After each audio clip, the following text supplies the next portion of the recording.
আপনারা যে গাছটি দেখতে পাচ্ছেন একে আমরা বলি পেঁপে গাছ। এর বৈজ্ঞানিক নাম ক্যারিসা পেপিয়া। কাঁচা পেঁপেতে প্রচুর পরিমাণে পেপেইন এনজাইম থাকে, ফলে হজম শক্তি বাড়ায়, টক্সিন দূর করতে সাহায্য করে, ফলে রক্ত পরিষ্কার রাখে। কম ক্যালোরি ও উচ্চ ফাইবার সমৃদ্ধ হওয়ায় ওজন কমাতে সাহায্য করে। ব্রণ বা দাগ দূর করতে পেস্ট করে লাগানো যায়। পাকা পেঁপেতে প্রচুর পরিমাণে ফাইবার ও এনজাইম থাকার কারণে হজমে সাহায্য করে। এতে প্রচুর পরিমাণে ভিটামিন এ, সি ও ই থাকে, ফলে ত্বক ও চুলের জন্য খুবই উপকারী। পাকা পেঁপেতে অ্যান্টিঅক্সিডেন্ট ও ভিটামিন সি থাকায় রোগ প্রতিরোধ ক্ষমতা বাড়ায়।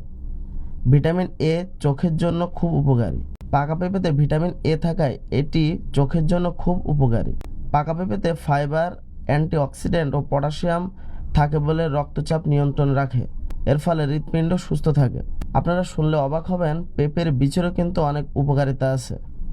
বিচি কচি অবস্থায় খেলে কৃমিনাশক হিসেবে কাজ করে, লিভার ডিটক্স করতে সহায়তা করে, ফলে যকৃত ভালো থাকে। পেঁপের পাতারও কিন্তু অনেক গুণাগুণ আছে।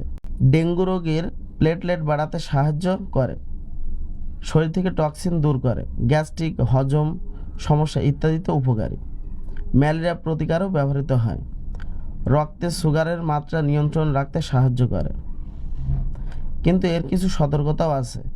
কাঁচা পেঁপে গর্ভবতীদের জন্য ক্ষতিকর হতে পারে। পেঁপে পাতার রস সরাসরি খাওয়ার আগে অবশ্যই চিকিৎসকের পরামর্শ নেবেন।